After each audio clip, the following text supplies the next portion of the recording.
Electric field inside a charged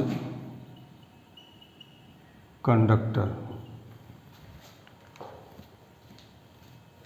इसका मतलब क्या हुआ कि अगर कोई सपोज करिए कि एक कंडक्टर है और इसको आपने चार्ज कर दिया, तो अगर ये कंडक्टर है, दिस इज द कंडक्टर, यानी कोई मेटेलिक पोर्शन है, और जब हम किसी मेटेलिक पोर्शन को चार्ज करते हैं तो टोटल चार्ज जो होता है उसके सरफेस एरिया पर चारों ओर इक्वली डिस्ट्रीब्यूट हो जाता है। जब भी हम किसी मेटेलिक पोर्शन को अगर हम चार्ज करते हैं तो सारा चार्ज उसके सरफेस एरिया पर फैल जाता है, कोई भी इसके अंदर चार्ज रुकता नहीं है, यानी टोटल चार्ज फ्लो होकर के सरफेस पर पहुंच जाता है। तो net charge inside that is zero. इस इंटीरियर इलाके में नेट चार्ज जो होता है जीरो होता है। तो हमारा टारगेट ये है कि अगर कोई कंडक्टर ले लें तो उस कंडक्टर के अंदर वाले एरिया में इलेक्ट्रिक फील्ड कितना होगा ये हमको पता करना है, यानी electric field inside a charged conductor. तो according to Gauss theorem, if we interested to find the electric field at point this here, तो take a Gaussian surface, एक हम Gaussian surface ले लें जहां पर आप जानते हैं कि इलेक्ट्रिक फील्ड जहां हमको कैलकुलेट करना होता है उस पॉइंट से पास करने वाला एक Gaussian surface लेते हैं, सपोज S, और इस पॉइंट पर इलेक्ट्रिक फील्ड आपको पता करना है तो फ्लक्स आप निकाल लीजिए। तो गॉसियन थ्योरम ये कहता है कि in total flux yes vector E dot D S equal होता है 1/ε0 के सिग्मा क्यू के from the left side at the each point of the sphere. यहाँ पर एक हम स्फीयर ले लें इस मेटेलिक पोर्शन के अंदर, तो इस स्फीयर के हर एक पॉइंट पर इलेक्ट्रिक फील्ड कांस्टेंट होगा, तो हम ई को बाहर कर सकते हैं और इंटीग्रल ds बच जाएगा। यहाँ पर 1/ε0 के सिग्मा क्यू क्या है, तो charge enclosed inside the conductor. इस गॉसियन सरफेस यस के अंदर बंद आवेश की मात्रा है और टोटल चार्ज इस कंडक्टर को हमने दिया तो ये फैल करके सरफेस एरिया पर चले गए, तो क्या अंदर कोई चार्ज बचा है? तो कोई चार्ज नहीं है इनसाइड एरिया में। तो इस गॉसियन सरफेस के अंदर कोई अगर चार्ज नहीं है तो सिग्मा क्यू की वैल्यू जो हो जाएगी जीरो हो जाएगी। तो टोटल क्वांटिटी राइट साइड की क्या हो गई, जीरो हो गया। क्यों? क्योंकि सिग्मा क्यू की वैल्यू जीरो हो गई, कोई भी चार्ज यहाँ नहीं है। तो इस केस में अगर हम इससे डिवाइड कर दें राइट साइड में तो इलेक्ट्रिक फील्ड ई की भी वैल्यू जो होगी वो जीरो हो जाएगी। इट मीन्स कि electric field, what we find, the electric field inside the charge conductor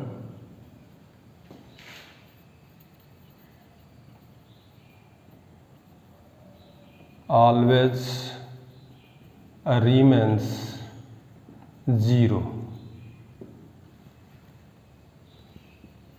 तो फर्स्ट रिजल्ट हमको क्या मिला कि अगर हम एक कंडक्टर को चार्ज कर दें तो उसके शेप और साइज पर डिपेंड नहीं करता, चाहे किसी भी डिजाइन का कंडक्टर हो, अगर हम उसको चार्ज करते हैं तो उसके इंटीरियर इलाके में हर एक पॉइंट पर इलेक्ट्रिक फील्ड जीरो होगा।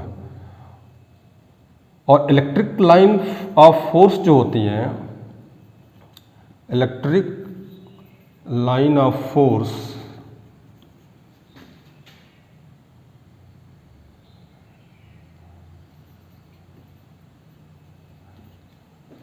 does not enter inside the conductor। तो अगर हम कोई भी कंडक्टर ले लेते हैं तो उसको चार्ज जब करेंगे आप तो टोटल जो है इसके सरफेस एरिया पर चार्ज फैल जाएगा और इलेक्ट्रिक लाइन ऑफ फोर्स जो होती हैं इसके बाहर होती हैं, अंदर नहीं इंटर करती हैं। तो हर एक पॉइंट पर इलेक्ट्रिक फील्ड जो होता है जीरो होता है, इसलिए ये एक एज ए शील्ड की तरह हम यूज करते हैं, एक शील्ड की तरह। और हम किसी भी डिजाइन का कंडक्टर ले लें, हर एक कंडक्टर के लिए अंदर इलेक्ट्रिक फील्ड जीरो हो जाता है। तो यहाँ पर हमने ये जाना कि अगर एक कंडक्टर को हम चार्ज कर दें तो उसके अंदर हर एक पोर्शन पर इलेक्ट्रिक फील्ड जीरो होता है और वो शेप और साइज पर डिपेंड नहीं करता है। This does not depend on shape and size, यानी किसी भी डिजाइन का हो हर जगह जीरो होगा।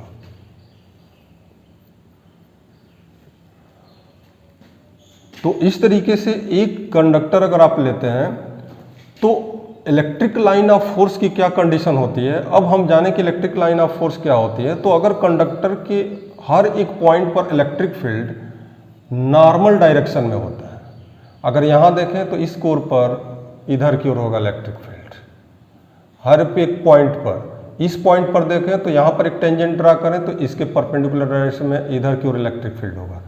यानी कि इलेक्ट्रिक लाइन ऑफ फोर्स जो होती हैं इस चार्ज कंडक्टर के सरफेस एरिया के परपेंडिकुलर डायरेक्शन में फैली होती है। यानी कि इलेक्ट्रिक लाइन ऑफ फोर्स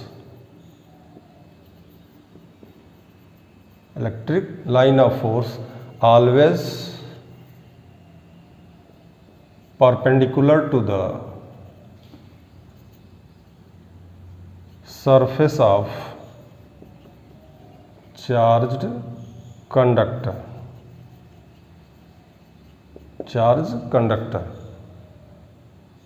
तो हर एक पॉइंट पर यहाँ पर इलेक्ट्रिक फील्ड इसके परपेंडिकुलर डायरेक्शन में इधर होगा, यहाँ पर इलेक्ट्रिक फील्ड इसके परपेंडिकुलर डायरेक्शन में इधर बाहर की ओर होता है। तो अगर हम किसी भी कंडक्टर को चार्ज कर दें तो इलेक्ट्रिक लाइन ऑफ फोर्स बाहर की ओर फैली होती हैं और हर एक पॉइंट पर नॉर्मल डायरेक्शन में होते हैं।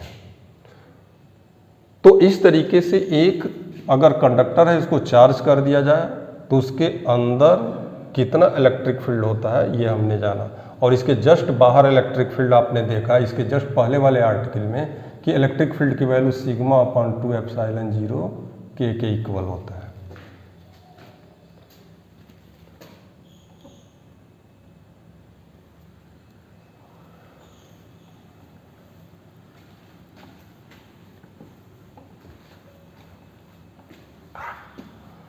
नेक्स्ट जो आपका आर्टिकल है, अब इसी का हम लोग यूज करेंगे दो। यहाँ पर एक अगर कंडक्टर ले लें तो उसके कारण outside of the conductor field क्या होगा, electric field.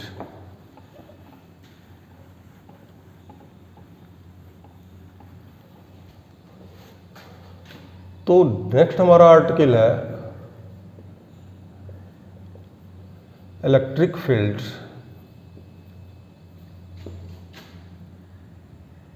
Due to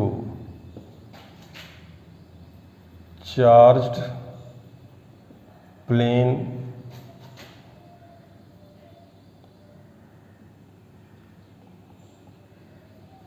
sheet. यहां पर कंडक्टर हम लेके चल रहे हैं, कंडक्टर यानी कोई मेटल पोर्शन का। जैसे सपोज करिए कि एक ये कंडक्टर है इस तरह का, इसकी कुछ थिकनेस है यहाँ पर। जब आप इसको चार्ज करेंगे तो टोटल चार्ज इसके सरफेस एरिया पर फैल जाएगा। और यहाँ आपको ये ध्यान देना है कि ये जो है आपका कंडक्टर है, न कि इंसुलेटर है। यानी ये किसी कुचालक मटेरियल का नहीं बना हुआ है, कोई मेटल है जो कंडक्टर है। तो इस एरिया पर फैल जाएगा, इधर भी फैल जाएगा, और ये जो आप सरफेस एरिया देख रहे हैं इस पर भी फैला होगा। तो यहां पर अभी जस्ट इसके पहले आपने देखा, अगर हम इसकी थिकनेस को बहुत कम कर दें तो यही जो है आपका कंडक्टर इस तरह के डिजाइन का हो जाएगा। आज ये दो शीट, ये वाला एक दूसरा फेस ले लें और इसके जस्ट अपोजिट वाला फर्स्ट फेस ले लें, ये वाला जो फेस है फर्स्ट, तो इसके दो फेस हो जाएंगे, यानी कि एक फेस ये और दूसरा फेस ये। तो ये भी पॉजिटिव चार्ज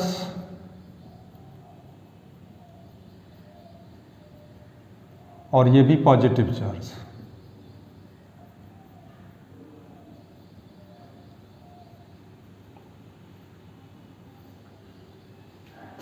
तो ये आपका फर्स्ट फेस हो गया और ये सेकंड। यहां पर आपको इलेक्ट्रिक फील्ड आपको पता करना है जस्ट बाहर। इसके अंदर तो आप जानते हैं कि इलेक्ट्रिक फील्ड जीरो होता है। जस्ट पहले वाले आर्टिकल में आपने देखा कि जब हम किसी कंडक्टर को चार्ज करते हैं तो टोटल चार्ज इसके बाहर ही सरफेस पर फैल जाता है और इंटीरियर इलाके में कोई चार्ज नहीं होता है, इसलिए net electric field inside the conductor, इसके अंदर हर एक पॉइंट पर जीरो होता है। तो हमने क्या किया कि इस कंडक्टर के एक फेस को दूसरा प्लेट और पहले वाले फेस को पहला प्लेट कंसीडर कर लिया। तो अब यहाँ पर बाहरी प्लेट पर इलेक्ट्रिक फील्ड इस सेकंड वाले फेस के कारण भी क्रिएट होगा और पहले वाले के कारण भी क्रिएट होगा यहाँ पर। तो यहाँ पर दो फेस हो गए। तो आउटसाइड ऑफ द इसके प्लेट के जस्ट बाहर, इस सीट के बाहर इलेक्ट्रिक फील्ड अगर आप देखें तो नेट इलेक्ट्रिक फील्ड कितना होगा।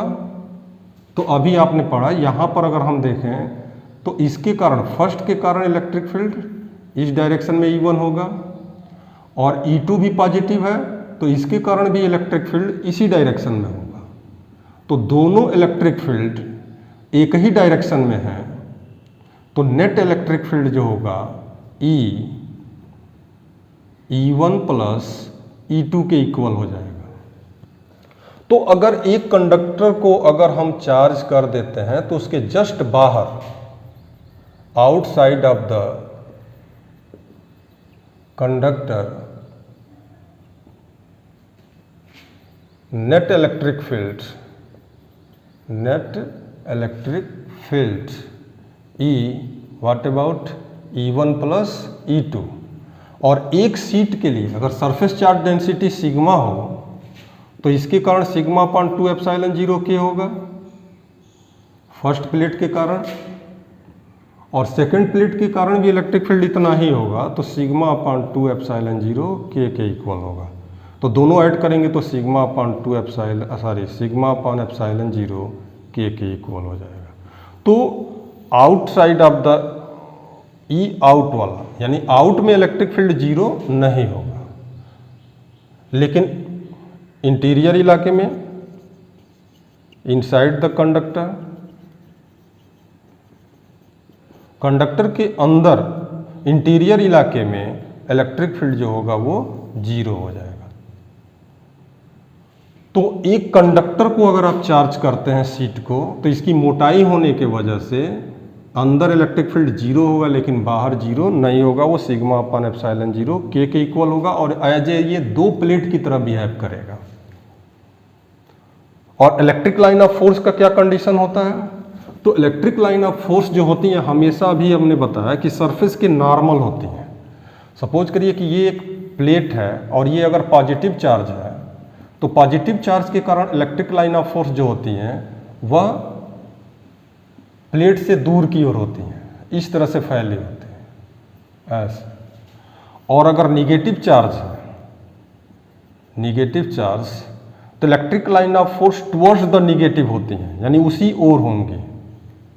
तो निगेटिव की ओर होते हैं जबकि पॉजिटिव प्लेट के कारण उससे दूर की ओर होती हैं, लेकिन हमेशा सरफेस के नॉर्मल ही होगा।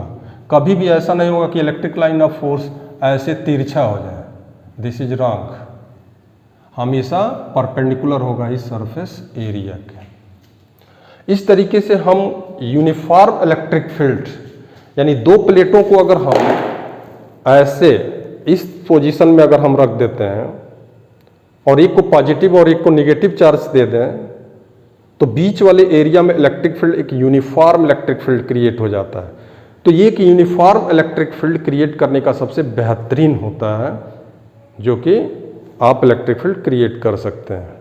और यूनिफॉर्म इलेक्ट्रिक मीन्स जहां पर हर एक पॉइंट पर electric line of force parallel और इक्वी डिस्टेंस पर होती हैं, समान दूरी पर, और हर एक पॉइंट पर इलेक्ट्रिक फील्ड इक्वल होता है, तो उसको हम यूनिफॉर्म इलेक्ट्रिक फील्ड कहते हैं। तो जहां हमको जरूरत पड़ती है यूनिफॉर्म इलेक्ट्रिक फील्ड क्रिएट करने की, दो प्लेटें लेते हैं, एक को पॉजिटिव और दूसरे को निगेटिव कर देते हैं, तो बीच वाले एरिया में यूनिफॉर्म इलेक्ट्रिक फील्ड क्रिएट हो जाता है। तो इस तरीके से हमने फुल डिटेल एक्सप्लेनेशन किया किसका, electric field due to plane, sheet and conductor. अब हम ये जानना चाहते हैं कि सपोज करिए कि अगर दो प्लेन शीट है, अगर कहीं पर इलेक्ट्रिक फील्ड हमको क्रिएट करना है, तो इसके जस्ट पहले आपने देखा कि अगर दो चार्ज शीट ले लें, एक को पॉजिटिव और एक को निगेटिव कर दें, तो दोनों प्लेटों के बीच एक इलेक्ट्रिक फील्ड जनरेट हो जाता है। और उस एरिया में दोनों प्लेटों के बीच में एक चार्ज पार्टिकल यहां पर पुट कर दें, तो यहां पर स्पेस में वो कैसे रुका रहेगा। तो यहां पर सपोज करिए कि एक चार्ज पार्टिकल को स्पेस में रोकना है, तो जो ग्रेविटेशनल फोर्स नीचे की ओर लगेगा उसके अपोजिट डायरेक्शन में एक इक्वल फोर्स लगाना होगा। तो फोर्स का डायरेक्शन जो कि इलेक्ट्रिक फील्ड के कारण क्रिएट होगा, तो force due to electric field हमेशा अपवर्ड डायरेक्शन में लगाना होगा ताकि ग्रेविटेशनल फोर्स को न्यूट्रलाइज कर सके। अब चार्ज पर डिपेंड करेगा कि हमको इलेक्ट्रिक लाइन ऑफ फोर्स यानी इलेक्ट्रिक फोर्स अपवर्ड डायरेक्शन में कैसे लगेगा। इस चीज को हम यहां पर फिगर में समझने की कोशिश करते हैं। तो हमारा टारगेट यह है कि अगर हम एक चार्ज पार्टिकल को किसी स्पेस में हवा में यहां पर रोकना चाहते हैं, तो हम कैसे उसको रोकेंगे। एक पॉजिटिव चार्ज जो Q कूलम का है, प्लस चार्ज है, और इसका मास जो है m है। Q चार्ज है और मास m है। तो आप जानते हैं कि इसका वेट जो है नीचे की ओर काम करेगा, W, जो कि m इंटू जी के इक्वल होगा। अगर ये दोनों प्लेटें चार्ज नहीं है तो इस वेट के कारण, ग्रेविटेशनल फोर्स के कारण, ये नीचे ड्रॉप कर जाएगा। इसको रोकने के लिए हमको इलेक्ट्रिक फील्ड के कारण जो एक इलेक्ट्रिक फील्ड लगाना होगा जो कि फोर्स किधर लगे, ऊपर की ओर। तो इलेक्ट्रिकल फोर्स जो है अपवर्ड डायरेक्शन में लगाना होगा। This is the electrical force and this is the weight. और जब दोनों इक्वल होंगे और अपोजिट डायरेक्शन में होंगे तो चार्ज यहां पर रुक जाएगा। अब ऊपर की ओर इलेक्ट्रिक फोर्स लगे, इसके लिए जरूरी है कि ये अगर पॉजिटिव चार्ज है तो इस प्लेट को आपको निगेटिव करना होगा ताकि निगेटिव चार्ज इस पॉजिटिव को अपनी ओर अट्रैक्ट कर सके, और इस वाले प्लेट को आपको पॉजिटिव करना होगा। तो अगर पॉजिटिव चार्ज को बैलेंस करना चाहते हैं तो ऊपर वाला निगेटिव और नीचे वाला आपको पॉजिटिव रखना होगा। और इलेक्ट्रिक लाइन ऑफ फोर्स किस डायरेक्शन में होंगी, प्लस से माइनस की ओर। तो इस तरह से इलेक्ट्रिक लाइन ऑफ फोर्स फैली होंगी यहां पर, तो ये इलेक्ट्रिक फील्ड हो जाएगा। तो इलेक्ट्रिक फील्ड के कारण इलेक्ट्रिकल फोर्स ऊपर लगेगा, वेट नीचे होगा। तो वेट ऑफ चार्ज पार्टिकल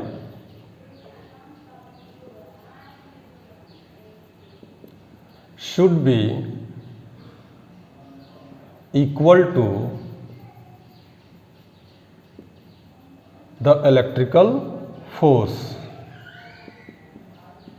तो इलेक्ट्रिकल फोर्स के इक्वल होगा तब जाकर के ये इक्विलिब्रियम में आएगा। तो इक्विलिब्रियम के कंडीशन के लिए जरूरी है कि वेट जो है इसका इलेक्ट्रिकल फोर्स के इक्वल होना चाहिए। वेट है कितना, mg, और इलेक्ट्रिकल फोर्स q इंटू ई के इक्वल होता है। किसी भी चार्ज पार्टिकल को अगर इलेक्ट्रिक फील्ड ई में रख दें तो उस पर जो फोर्स लगता है q इंटू ई के इक्वल होता है।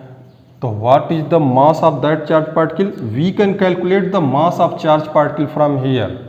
तो m इक्वल हो जाएगा q e अपॉन g से डिवाइड कर दीजिए। तो इस फार्मूले से हम उसके मास को या उस इलेक्ट्रिक फील्ड को भी कैलकुलेट कर सकते हैं। या इलेक्ट्रिक फील्ड की वैल्यू कितनी हो जाएगी, ई की वैल्यू निकालना चाहते हैं तो क्यू से डिवाइड कर दीजिए, तो mg बाई क्यू के इक्वल हो जाएगा। तो इस तरह से हम इक्विलिब्रियम कितना इलेक्ट्रिक फील्ड यहाँ पर अप्लाई करें ताकि यह यहाँ पर रुका रह जाए, इसके लिए हम इस फार्मूले का यूज करेंगे। लेकिन अगर यही चार्ज पार्टिकल निगेटिव हो जाए तब उस केस में क्या होगा? अब यहाँ पर हम दो प्लेट लगा करके एक यूनिफॉर्म इलेक्ट्रिक फील्ड क्रिएट करते हैं और यहाँ पर एक निगेटिव चार्ज को अब यहाँ पर रोकना चाहते हैं। सपोज करिए कि यहाँ पर एक इलेक्ट्रॉन है और इलेक्ट्रॉन को यहाँ पर हम रोकना चाहते हैं, तो इलेक्ट्रॉन निगेटिव चार्ज है। अगर इसको आप निगेटिव कर देते हैं तो यह निगेटिव इसको रिपेल कर देगा और ये और नीचे की ओर ढकेल देगा, तो नीचे ढकेल देगा। ये गिरना ही चाह रहा है नीचे की ओर और नीचे ढकेल दिया तो क्या यहाँ रुकेगा? नहीं रुकेगा। इसके लिए जरूरी है कि हम क्या करें, इसके अपोजिट, यानी इलेक्ट्रॉन निगेटिवली चार्ज पार्टिकल होता है, तो इसके अपोजिट ये वाला प्लेट रखें। तो ऊपर वाले प्लेट को अब आपको पॉजिटिव रखना होगा और नीचे वाले प्लेट को निगेटिव रखना होगा, क्योंकि निगेटिव प्लेट निगेटिव को रिपेल करेगी तो ऊपर जाएगा, ये पॉजिटिव वाला अट्रैक्ट करेगा तो ऊपर जाएगा। तो यहां पर इलेक्ट्रिक लाइन ऑफ फोर्स किधर होंगी? प्लस से माइनस की ओर, तो डाउनवर्ड डायरेक्शन में हो जाएंगे। तो electric line of force downward direction में होने के वजह से इस निगेटिव चार्ज पार्टिकल इलेक्ट्रॉन पर अब इलेक्ट्रिकल फोर्स ऊपर की ओर फिर लगेगा। तो इलेक्ट्रिकल फोर्स ऊपर की ओर और वेट इसका नीचे की ओर, फिर बैलेंस हो जाएगा। तो निगेटिव चार्ज के लिए जरूरी है कि ऊपर वाली प्लेट को हम पॉजिटिव चार्ज दें और नीचे वाला जो है निगेटिव होना चाहिए। और फिर यहाँ पर भी यही फार्मूला आप अप्लाई करके, तो अगर इलेक्ट्रॉन का केस है तो वेट mg होगा और फोर्स q इंटू ई होता है। तो यहाँ इलेक्ट्रॉन है तो इलेक्ट्रॉनिक चार्ज E के इक्वल होता है, तो Q को रिप्लेस कर दीजिए E से, तो Q की जगह पर हो जाएगा स्मॉल e। तो इलेक्ट्रिक फील्ड की वैल्यू E की वैल्यू हो जाएगी mg अपॉन E के, where m is the mass of, यहाँ पर मास ऑफ इलेक्ट्रॉन होगा जो कि 9.1 × -31 kg होता है। g ग्रेविटेशनल एक्सेलरेशन है 9.8 और e इलेक्ट्रॉनिक चार्ज। तो इस तरह से इन सब की वैल्यू रख करके हम यहाँ पर इतना इलेक्ट्रिक फील्ड क्रिएट कर देंगे तो इलेक्ट्रॉन यहाँ पर रुक जाएगा। तो इस तरीके से हम एक चार्ज पार्टिकल को दो प्लेटों को चार्ज करके वहाँ पर बैलेंस कर सकते हैं। लेकिन यही केस अगर सपोज करिए एक सिंगल प्लेट पर बैलेंस करना हो, एक ही प्लेट लगाकर, सपोज करिए कि यहाँ पर हम दो प्लेट ना लगाकर एक ही प्लेट को लगाकर अगर बैलेंस करते हैं तब जाकर के इलेक्ट्रिक फील्ड की क्या कंडीशन होगी। तो यहाँ पर सपोज करिए कि एक प्लेट आपने, एक चार्ज पार्टिकल को यहाँ बैलेंस करना है तो इसके जस्ट नीचे आप क्या करेंगे, एक प्लेट को लगा देंगे। अगर ये पॉजिटिव चार्ज होगा तो इसको भी आपको पॉजिटिव करना होगा ताकि प्लस को रिपेल करेगा तो इधर की ओर इलेक्ट्रिकल फोर्स लगेगा। लेकिन अगर इसका सरफेस चार्ज डेंसिटी सिग्मा है तो यहाँ पर इलेक्ट्रिक फील्ड जो होगा E की वैल्यू यहाँ पर सिग्मा अपॉन 2 एप्सिलॉन 0 के इक्वल होता है K। तो इलेक्ट्रिक फील्ड इतना है, तो इलेक्ट्रिकल फोर्स ऊपर की ओर जो होगा वह वेट mg के इक्वल होना चाहिए। तो एक ही प्लेट, अगर एक सिंगल प्लेट है तो सिंगल प्लेट के लिए इलेक्ट्रिक फील्ड जो होगा E sigma upon 2 epsilon 0 K के इक्वल होता है। तो यहाँ पर mg की value charge into electric field के इक्वल होगा। तो Q इलेक्ट्रिक फील्ड की value sigma upon 2 epsilon 0 K आप लेंगे जो कि mg के इक्वल होगा। तो इस इक्वेशन से जो आपसे पूछा जाएगा वो आप यूज करेंगे। जबकि दो प्लेटें जब होंगी तो इलेक्ट्रिक फील्ड E की जो वैल्यू होगी वो सिग्मा अपन एप्सिलॉन 0 के होता है, लेकिन यहाँ पर सिग्मा अपन 2 एप्सिलॉन 0। तो सिंगल प्लेट के वजह से आप इस तरीके से कैलकुलेट करें। तो दोनों केस हमने बता दिया, डबल प्लेट लगाकर और सिंगल प्लेट लगाकर।